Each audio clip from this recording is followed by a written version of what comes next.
Eso es un tema más de comercio y de marketing, digamos, marketing argentino, etc.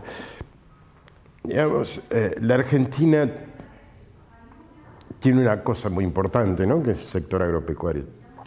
Eso permite tener una serie de clientes muy grandes, como China, ¿no?, obviamente, y le permite sobrevivir con un sistema productivo extremadamente débil, digamos, ¿no? Es decir, muy poco competitivo. Puede haber nicho, pero eso no representa nada en términos de comercio, digamos. O sea, puede representar 1.000, 2.000, 5.000 millones, 10.000 millones de dólares, pero eso no es nada, digamos, una gota de agua. El problema es que la Argentina no tiene mucho más para ofrecer porque es muy poco competitiva, muy, muy poco competitiva. Entonces, presentarse en las ferias a vender cosas está bien, se tiene que hacer, digamos, hay que ser muy agresivo. Hay que ser muy agresivo sobre todo porque la estrategia del gobierno anterior fue poco agresiva en lo que respecta a ganar mercado externo, y donde fue a buscar mercados son mercados un poco muy débiles, ¿no? Es decir, olvidándose de los grandes mercados del norte, ¿no? Es decir, de todas maneras, repito, si la Argentina tiene un sistema productivo extremadamente poco competitivo, digamos. Tenemos un sistema productivo poco competitivo, por no decir prácticamente nada competitivo, de acuerdo a las palabras del doctor Miotti. ¿A qué se debe esta poca competitividad de nuestro sistema productivo? ¿Tiene que ver con las pocas inversiones, con la necesidad de desarrollar mucho más las industrias para que los precios no se lleven las ineficiencias que puede haber antes de la industria? ¿Tiene que ver con la carga fiscal que genera el Estado? ¿Con qué tiene que ver esta falta de productividad y un sistema poco productivo o poco competitivo que tiene la producción argentina? La respuesta sería sí a todo. El sistema es poco competitivo porque la tasa de inversión en los últimos 15 años es en promedio 17%, ni siquiera es 20%. O sea, la inversión ha sido extremadamente baja en el país. Hay que volver a invertir. Tampoco hubo un sistema financiero que apoyara y que generara la posibilidad de una inversión más grande. El sistema financiero es muy chiquito, digamos, ¿no? Y obviamente el acceso al mercado internacional estuvo vedado por todo lo que se sabe. Y entonces no hubo financiamiento, es cierto, pero el volumen de inversión necesario para crecer al menos 1 o 2 puntos más que lo que se está creciendo no está. O sea, se requiere volver a invertir. El problema es complejo porque si uno hace contabilidad, ¿no?, es decir, contabilidad nacional, digamos, el ingreso se destina al consumo más la inversión, ¿no? Uno produce bienes para consumir e invertir, y más lo que exporta menos lo que importa, digamos, ¿no? ¿Cómo hace uno para subir la inversión? Tiene dos maneras. Tiene que generar, en términos proporcionales y en términos puramente contables, si la inversión sube, hay algún término que se va a caer en términos proporcionales. Entonces, ¿qué es lo que va a pasar? ¿Qué es lo que puede pasar? Bueno, eso significa importar más, ¿no? Si yo, o sea, bajo mi saldo, tenemos un problema de restricción externa muy importante. O sea que para crecer fuerte las inversiones se requiere mucho endeudamiento externo.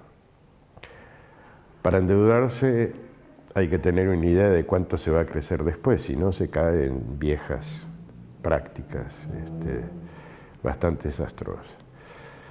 Ahora, bueno, supongamos entonces que tratemos de invertir sin importar tanto, lo cual sería difícil. Bueno, para eso hay que bajar el consumo un poco. Bajar un poco digamos, el consumo de las clases medias y medias altas que quieren tener el último iPhone, el último Samsung, el último auto, etcétera, etcétera. O sea que tienen un nivel de consumo que el sistema productivo no soporta. Entonces, la ecuación es muy, muy compleja. ¿Qué es lo que queda entonces? Queda lo que decíamos antes de comenzar, queda un gran paquete a hacer en términos de mejorar la competitividad sistémica a través de los trabajos públicos, ¿no? La obra pública, camino, ferrocarril, puerto, etcétera, energía, que tiene que ser fuerte, probablemente, y como eso tiene en muchos casos un coeficiente de importación bajo, no afectaría demasiado las cuentas externas, pero requeriría financiamiento externo para hacerse, porque los volúmenes tienen que ser muy considerables. Los resultados de eso, o sea, los cálculos que uno hace en general, eso da más o menos, qué sé yo, entre medio punto y 3/4 de punto de crecimiento suplementario sobre 20, 30 años, digamos. O sea, ahí se podría ganar un poco de crecimiento y mejorar la competitividad, ¿no? El otro tema es la educación. Educación fue lo último que nombró Luis Miotti, pero a la educación le vamos a agregar una cosita más, que tiene que ver con la innovación, que van totalmente de la mano. Y cuando en Argentina hablamos de innovación, ¿estamos hablando de algo que realmente conocemos o estamos muy lejos de lo que habla el mundo respecto a innovación? La innovación es un tema muy complejo. En Argentina tiene un problema crítico de masa crítica, digamos, tiene un problema. La frontera está muy lejos, extremadamente lejos, salvo en el sector agropecuario, pero en el sector industrial y servicios estamos muy lejos de la frontera. A ver, un ejemplo. Hablemos de Brasil. Brasil en 1978, o sea, hace 40 años, tenía depositados 198 patentes mundiales. No me refiero a las patentes depositadas en Brasil. A mí lo que me interesa es en los grandes mercados mundiales. Corea tenía 190, 20 patentes más que Brasil. Brasil en 2014, ¿sabe cuántas patentes tenía? 2100.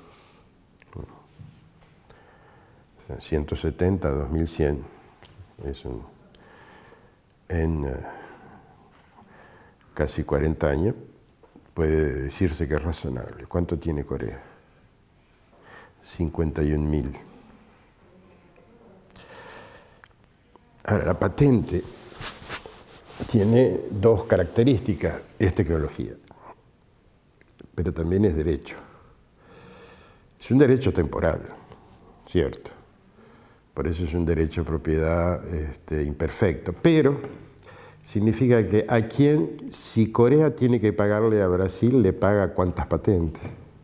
Y si Brasil le tiene que pagar a Corea, cuántas patentes. Ahora bien, eso es Brasil.